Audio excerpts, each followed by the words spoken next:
Sounded real loud and clear when I was inside. Made up my mind I was going to ride one out to Hollywood and take care of some business soon as I got paroled.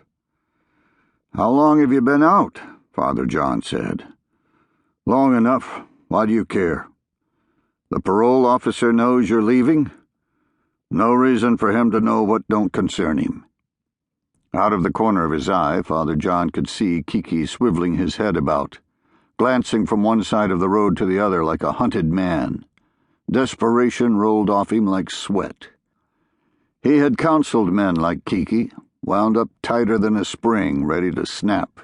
Anything might set them off. He said, "L.A.'s a long way to go on business." He was thinking that the drug pipeline ran from Mexico to L.A., and from L.A. all the way to the reservation. "I'm done with drugs, if that's what you're worrying about," Kiki said. "I'm going to L.A. for my grandfather. I owe him big time. He deserves to know what happened to his father." Father John shot another sideways look at the man. "What do you mean?" "You heard of the shore apps that was in the old cowboy and Indian movies?" "That was a long time ago." Father John had read about the Arapahos and Shoshones from the reservation who had gone to Hollywood in the 1920s and acted in some of the silent westerns. "Had to have long hair to get in the movies," Kiki said. "Otherwise they didn't look like real Indians. Some of them were old buffalo Indians, still dreaming about the old time when they hunted the buffalo before they were sent to the res." He pounded one gloved fist against the other. "They had to dress up in costumes and hop around some campfire, 'cause some director says that's what Indians do. Everybody forgets what happened." "What are you talking about?" Father John looked over again. "What happened?" "My great-grandfather got killed, that's what happened." He kept pounding his fist as if he were beating a drum. "Charlie Wallowingbull, grandfather's dead. Only grandfather never knew him 'cause he was born after Charlie left the res with the rest of the shore apps, thinking they was going to be movie stars. 300 of 'em went off to be in the covered wagon.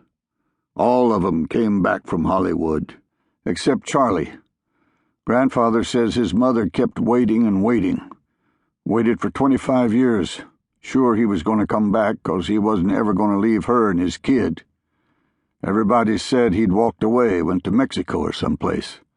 But grandfather says he knew the truth from the minute he was born. Some things you know in your bones. He wasn't ever going to have a father 'cause his father was dead." The thrum of the tires on the snow and ice filled the silence. A sign as large as a billboard rose at the side of the road ahead, St. Francis Mission. How easily he had settled back into the old routines after the 6-month sabbatical in Rome, Father John thought, as if he knew the routine in his bones. It was the way things were. Breakfast this morning at the senior center with several of the elders, and in 30 minutes the monthly meeting with the social committee would get underway at the mission. A dozen pickups would pile into the mission grounds and park around Circle Drive. He had left Rome the previous Wednesday, a cool morning with the thin sun struggling to break through the cloud cover, and the roar and exhaust of motor scooters, and the bleating horns of square-framed cars filling the streets, and a persistent hurried buzz running through everything. 12 hours later, the small plane that he had boarded in Denver was circling Riverton, the pilot unsure of whether to attempt setting down in the blizzard. Then, finally, bumping across the runway, plunging through snow and ice.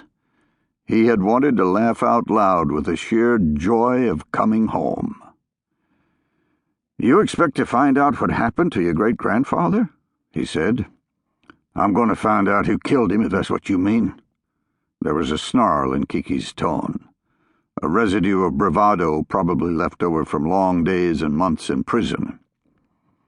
"How about I buy you breakfast?" Father John drove past the entrance to the mission. "Then I'll drop you on the highway wherever you want." He was thinking that Lucy Running Bear, the high school girl he had hired to help out in the office, would take detailed notes at the social committee meeting, assuming some kind of emergency had come up. And in a way it had. A young Arapaho with a